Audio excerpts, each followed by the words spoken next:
Baik, Assalamualaikum warahmatullahi wabarakatuh. Alhamdulillahi rabbil alamin, wabihi nasta'in ala umuri dunya waddin, wassalatu wassalamu ala ashrafil anbiya'i wal mursalin, wa ala alihi wa sahbihi ajma'in, amma ba'd. Rabbi shrah li sadri wa yassir li amri wahlul 'uqdatam min lisani yafqahu qawli. Apa kabar teman-teman sekalian?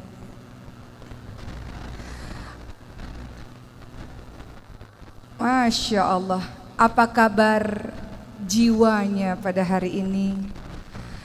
Apa kabar iman pada hari ini?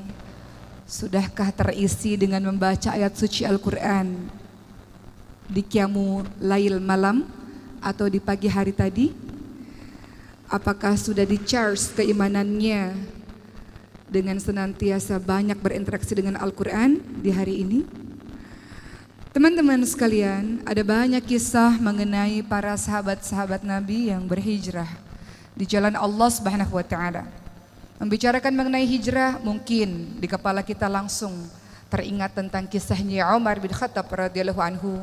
Mungkin teringat akan kisahnya Mus'ab bin Umair radhiyallahu anhu. Mungkin teringat akan kisahnya Sa'ad bin Abi Waqqas radhiyallahu anhu. Atau mungkin dengan sahabat-sahabat lain. Namun hari ini saya ingin menceritakan sebuah kisah seorang tokoh yang sangat menginspirasi kita dalam proses hijrahnya yang sangat luar biasa. Namanya adalah Abdurrahman bin Auf radhiyallahu anhu. Mengenal kata Abdurrahman bin Auf, yang ada di kepala kita adalah seorang konglomerat yang sangat kaya raya. Abdurrahman bin Auf lahir 10 tahun setelah kelahiran Rasulullah SAW. Dan termasuk di antara salah satu sahabat Rasul yang paling awal masuk ke dalam agama Islam atau kita kenal dengan nama As-Sabiqunal Awwalun. Bersamaan dengan sahabat-sahabat lainnya lewat tangan atau lewat dakwah dari Abu Bakar As-Siddiq radhiyallahu anhu. Beberapa orang yang termasuk dalam golongan As-Sabiqunal Awwalun atau yang termasuk golongan orang-orang yang pertama kali masuk Islam selain Abu Bakar As-Siddiq radhiyallahu anhu, selain Khadijah binti Khuwailid radhiyallahu anha, selain Ali bin Abi Thalib, selain Zaid bin Harithah, selain Ummu Aiman, juga sahabat-sahabat lain seperti Abdurrahman bin Auf, Talhah bin Ubaidillah, Sa'ad bin Abi Waqqas, Abu Ubaidah bin Jarrah, dan masih banyak lagi. Bagaimanakah kisah Abdurrahman bin Auf menginspirasi hidup kita teman-teman sekalian? Ketika beliau pada akhirnya memasuki agama Allah Subhanahu wa Ta'ala, berhijrahnya secara kafah, secara menyeluruh. Tidak berhijrah secara setengah-setengah. Tidak mengambil ini aku mau lakukan, ini aku tidak mau lakukan, tidak.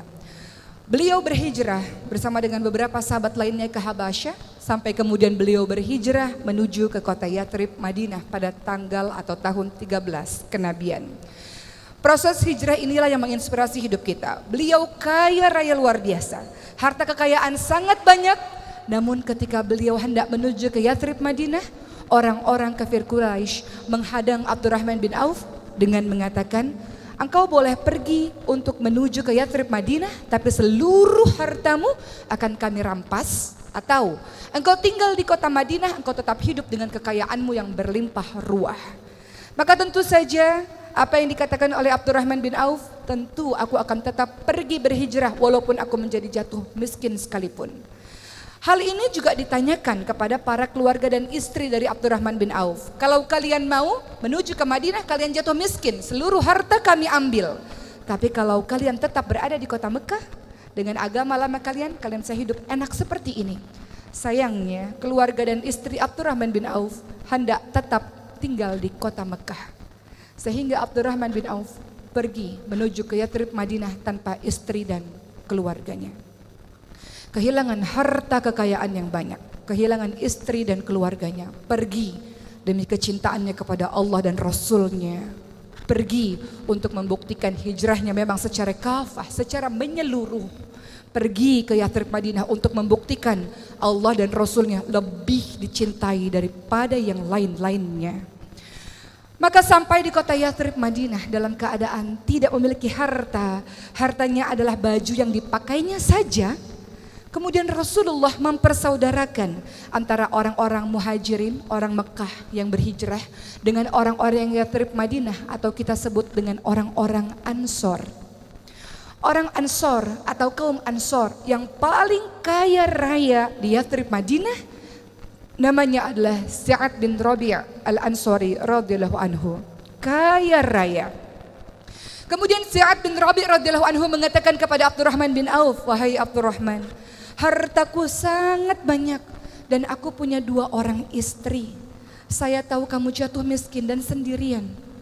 Oleh karena itu saya berikan setengah harta saya untuk menolongmu, dan saya ceraikan 1 istri saya, istri yang baik, istri yang salihah. Tunggu masa iddahnya, setelah itu engkau bisa menikah dengannya untuk menemani hari-harimu."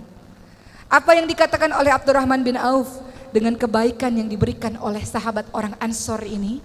Apa jawaban beliau?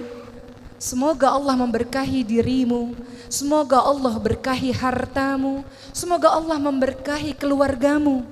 Cukup tunjuki saja kepada saya di mana jalan menuju ke pasar." Beliau menghargai kebaikan yang telah diberikan oleh Sa'ad bin Rabi', tapi beliau tidak ingin bergantung kepada orang lain. Beliau ingin berdiri di atas kakinya sendiri.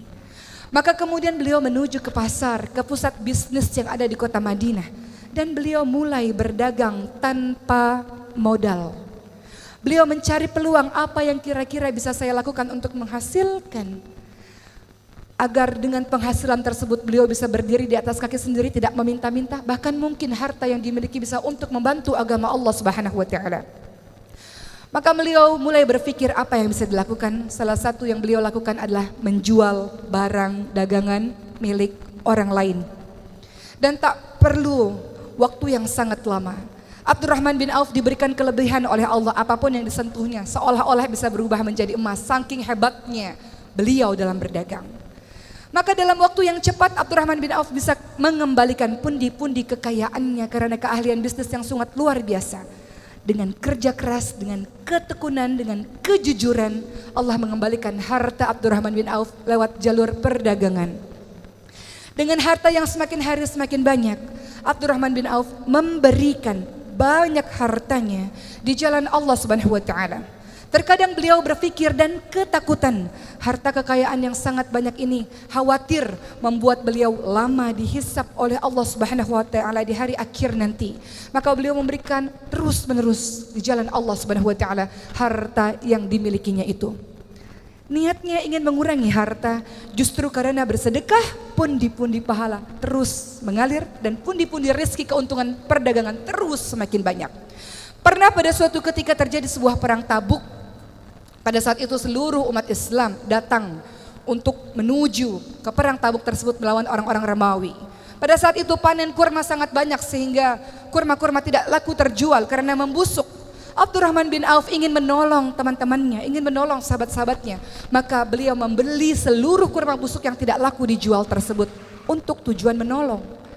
Maka apa yang Allah berikan kepada Abdurrahman bin Auf? Niat untuk mengurangi harta, justru karena sodakoh tiba-tiba ada seorang pasukan dari negeri yang lain mengatakan, "Abdurrahman bin Auf, kami mencari kurma busuk kemana-mana karena raja kami memerlukannya untuk obat. Kami beli dengan harga yang sangat tinggi." Ternyata mendatangkan keuntungan yang berlipat-lipat. Pernah pada suatu ketika saat Rasulullah SAW telah wafat, teman-teman sekalian.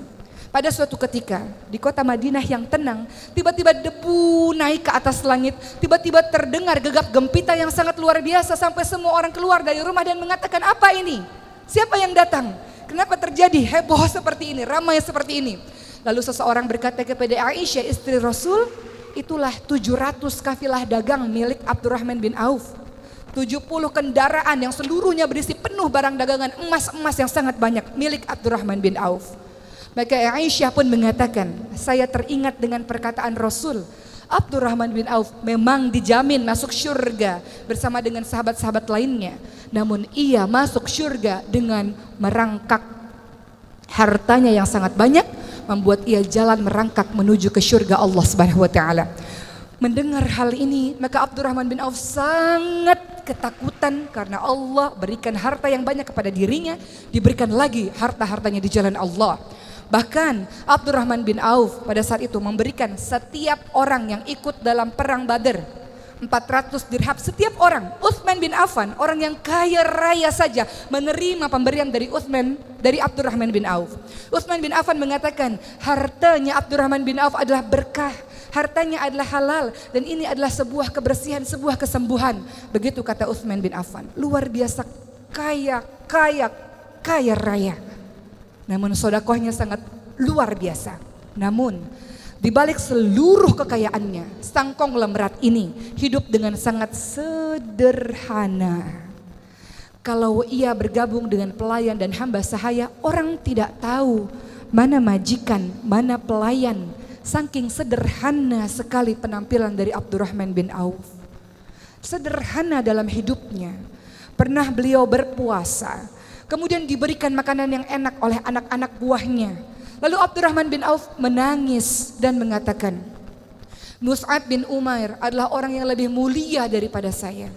Namun matinya dalam keadaan kain kafan tidak cukup untuk menutupi tubuhnya. Ditarik ke kepalanya terlihat kakinya, ditarik kain kafan ke kakinya terlihat kepalanya. Hidupnya miskin seperti itu, padahal beliau adalah orang yang sangat mulia. Hamzah bin Abdul Muthalib orang mulia, cuma matinya, wafatnya juga dalam keadaan tidak berharta, dalam keadaan mengenaskan dalam perang Uhud. Rasulullah di detik-detik wafatnya juga bersama dengan keluarganya tidak pernah memakan makanan yang enak. Saya khawatir kebaikan ini disegerakan oleh Allah di dunia, kenikmatan ini disegerakan oleh Allah di dunia, sedangkan saya tidak tahu bagaimana kedudukan saya nanti di hari akhir. Jadi beliau menangis ketika harta kekayaan makanan enak diberikan di hadapannya, takut luar biasa.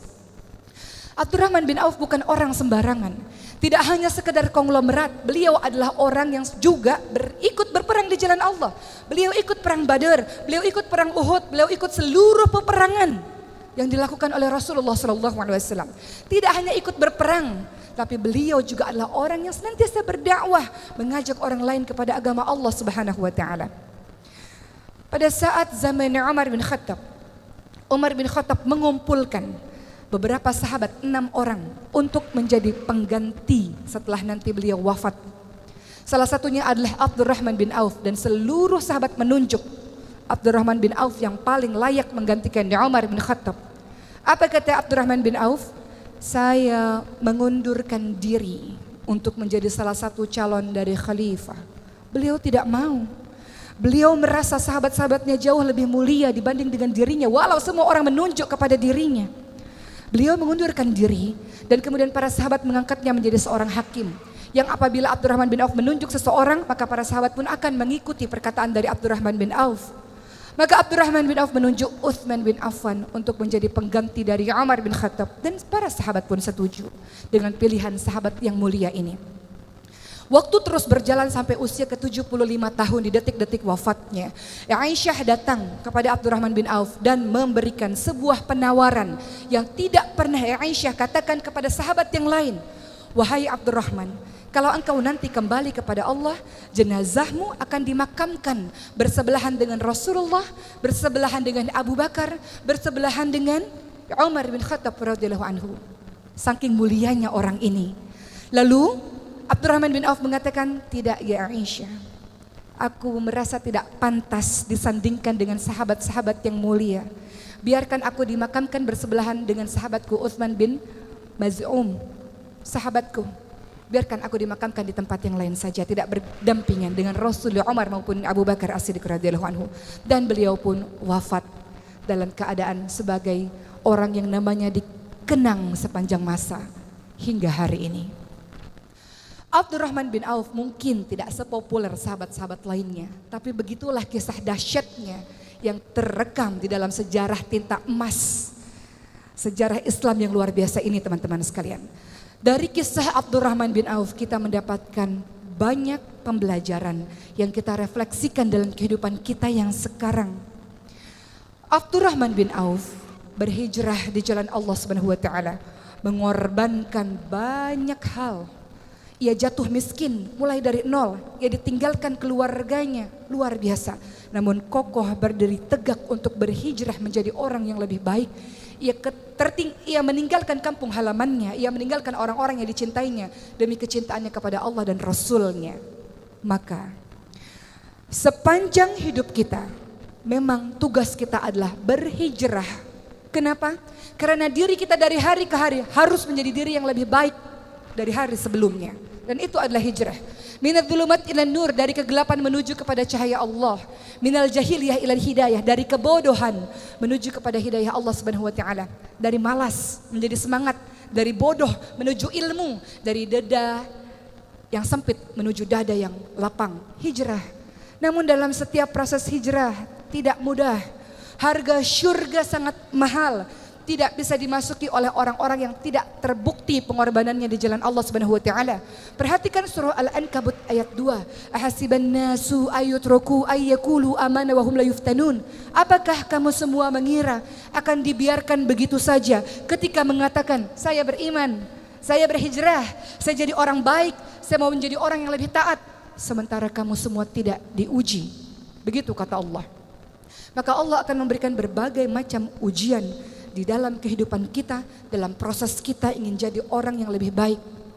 Walanabluwannakum bisyai'in minal khaufi wal ju'i wa naqsin minal amwali wal anfusi wath thamarat wa basyirus sabirin. Allah pasti akan menguji kalian semua dengan ketakutan, kata Allah, dengan kelaparan, dengan kekurangan harta, kekurangan jiwa. Ada orang-orang yang kita cintai akan Allah ambil, cabut nyawanya untuk kita merasa kehilangan. Dan Allah akan uji dengan kekurangan buah-buahan. Bisa saja engkau berkebun kemudian engkau tidak panen, atau bertahun-tahun engkau menikah tidak dikaruniai buah hati. Ujian. Wabasyirus sabirin, beritakan kabar gembira untuk orang-orang yang sabar. Sabar dalam proses hijrah ini. Sabar dibagi menjadi 3. Sabar dalam menghadapi ujian Allah. Sabar dalam menghadapi meninggalkan kemaksiatan. Dan sabar dalam melakukan kebaikan-kebaikan. Alladzina idza asabatuhum musibatun qalu inna lillahi wa inna ilaihi raji'un. Orang-orang yang sabar, orang-orang yang paham, semua yang ada pada dirimu bukan milikmu. Hartamu bukan milikmu, kehebatanmu, ilmumu bukan milikmu, Allah yang berikan kepadamu. Kesehatanmu bukan milikmu, Allah yang berikan kepadamu. Sewaktu-waktu Allah bisa ambil mendadak begitu saja. Dan engkau harus siap. Inna lillahi wa inna ilaihi raji'un. Bahwa semuanya milikmu ya Allah. Engkau ambil sewaktu-waktu, kami siap ya Allah. Begitulah yang disebut sebagai orang-orang yang sabar. Abdurrahman bin Auf memahami hal ini. Bahwa semuanya adalah bukan miliknya. Keluarganya bukan miliknya, Allah ambil. Hartanya bukan miliknya, Allah ambil. Kehebatannya dalam berniaga bukan miliknya. Maka dia bersyukur dengan ilmu kekayaan yang dia miliki, dia berkontribusi menolong agama Allah. Karena dia tahu semua bukan miliknya, sewaktu-waktu Allah ambil, Allah bisa ambil. Abdurrahman bin Auf mengajarkan kepada kita teman-teman sekalian, sabar dalam setiap episode kehidupan yang terjadi kepada diri kita. Karena begitulah yang dinamakan sebagai ujian keimanan. Namun ingat, ujian bukan hal yang sedih-sedih saja. Perhatikan surah Al-Ankabut ayat 35. Wahai manusia yang mengatakan kenapa dia tidak diuji? Dia hidupnya enak, kaya raya, keluarganya bahagia, tapi tak pernah sholat. Kenapa dia tidak diuji? Itu ujian teman-teman sekalian. Kullu nafsin dha'iqatul maut wa nabluukum bisyarri wal khairi fitnah wa ilaina turja'un. Semua yang bernyawa mati. Apa yang engkau sombongkan, engkau akan mati. Dan Allah akan mengujimu dengan keburukan, kesedihan, air mata, keterpurukan. Juga Allah akan mengujimu dengan kebaikan, kekayaan, kehebatan, popularitas, jabatan yang tinggi, posisi yang hebat di mata masyarakat. Dan hanya kepada Allah lah kamu sekalian kembali. Maka bagi siapapun yang menyangka dia enak hidupnya tidak pernah diuji, sementara dia tidak sholat tapi Allah berikan kebahagiaan, dia adalah mengalami yang dinamakan dengan istidraj. Jebakan dari Allah Subhanahu wa taala. Allah beri banyak kenikmatan kepadanya, dia lupa kepada Allah, tak bersyukur kepada Allah, Allah balas nanti di hari akhir. La in syakartum la azidannakum wa la in kafartum inna adzabi lasyadid. Kalau bersyukur Ilmu yang engkau punya bersyukur, berikan kepada orang lain. Kehebatan yang engkau punya bersyukur, berikan kepada yang lain. Harta bertumpuk-tumpuk yang engkau punya bersyukur, sedekahkan kepada yang lain. Allah akan tambahkan nikmat. Kalau tak bersyukur, azab Allah pedih. Allah bisa ambil sewaktu-waktu darimu dengan begitu cepat. Tapi kalau bersyukur, Allah tambahkan nikmat. Begitulah teman-teman sekalian. Maka sabar dalam proses hijrah ini. Dan hijrah bisa istiqamah teman-teman sekalian. Ketika pertama, innamal a'malu binniyat. Engkau niatkan betul-betul karena Allah, bukan ikut-ikutan tren, bukan karena teman ikut kemudian kita ikut, bukan. Niatkan karena Allah. Imam Malik rahimahullah mengatakan, segala sesuatu yang engkau lakukan karena Allah akan berketerusan. Allah bantu dalam proses hijrahmu. Tapi segala sesuatu yang engkau lakukan bukan karena Allah, Allah bikin dia putus di tengah jalan. Maka minta sama Allah, ya Allah, apa yang aku lakukan niatkan betul-betul hanya karenamu ya Allah. Niat karena Allah. Kedua, cari teman-teman yang bisa membantumu menuju ke jalan Allah. Engkau boleh berteman dengan siapapun teman-teman sekalian, tapi engkau harus bersahabat dengan orang-orang yang membuatmu taat kepada Allah. Engkau lihat wajahnya saja engkau merasa semakin taat kepada Allah Subhanahu wa taala. Perumpamaan orang yang menjual minyak wangi, kata Rasul, siapapun yang berteman dengan penjual minyak wangi kecipratan wanginya. Siapapun yang berteman dengan pandai besi kecipratan baunya atau apinya. Seseorang tergantung dengan siapa dia bergaul. Seseorang akan bergantung dengan agama teman-temannya. Maka pilihlah teman-teman yang baik seperti Abdurrahman bin Auf. Bergaul dengan Abu Bakar, bergaul dengan Uthman, bergaul dengan Arqam bin Abil Arqam. Ketiga, engkau bisa istiqamah dalam berhijrah kalau engkau terus menambah dirimu dengan ilmu. Yarfa'illahu alladhina amanu minkum waladhina utul ilma darajat. Al-Mujadilah ayat 11. Beriman, berilmu, belajar terus-menerus tentang agama Allah ini. Allah akan tinggikan engkau beberapa derajat teman-teman sekalian. Jadilah pribadi-pribadi yang berilmu, terus menuntut ilmu, terus baca buku, terus datang ke kajian-kajian keislaman supaya istiqamah. 4. Cara engkau istiqamah dalam proses hijrah ini teman-teman sekalian adalah berdoa. Rabbana la tuzigh qulubana ba'da idh hadaitana wa hab lana min ladunka rahmah innaka antal wahhab. Ya muqallibal qulub tsabbit qalbi ala dinik. Ya muqallibal qulub tsabbit qalbi ala taatik. Wahai Allah, jangan kembalikan kami ke dalam kehidupan kami yang penuh dengan kesesatan. Jangan condongkan hati kami kepada kebodohan di masa lalu. Jangan condongkan hati kami kepada kebodohan, keburukan, kezaliman di masa lalu. Setelah Engkau berikan petunjuk kepada kami, wahai Allah yang Maha membolak-balikkan hati, tetapkan hati kami ya Allah atas keimanan kepadamu ya Allah. Berdoa teman-teman sekalian, karena kita tidak pernah tahu. Tidak ada yang bisa menjamin sesoleh-soleh orang bisa saja dia mati dalam keadaan su'ul khatimah. Maka berdoa kepada Allah, minta pertolongan kepada Allah agar ketika engkau berhijrah dengan susah payah ini, ketika engkau tinggalkan apa-apa yang dibenci oleh Allah dengan susah payah ini, Allah jaga engkau dengan keistiqamahan hingga akhirnya Allah panggil engkau dengan kalimat, ya ayyuhan nafsul mutmainnah irji'i ila rabbiki radiyatan maradiyah fadkhuli fi ibadi wadkhuli jannati. Wahai hamba-hambaku,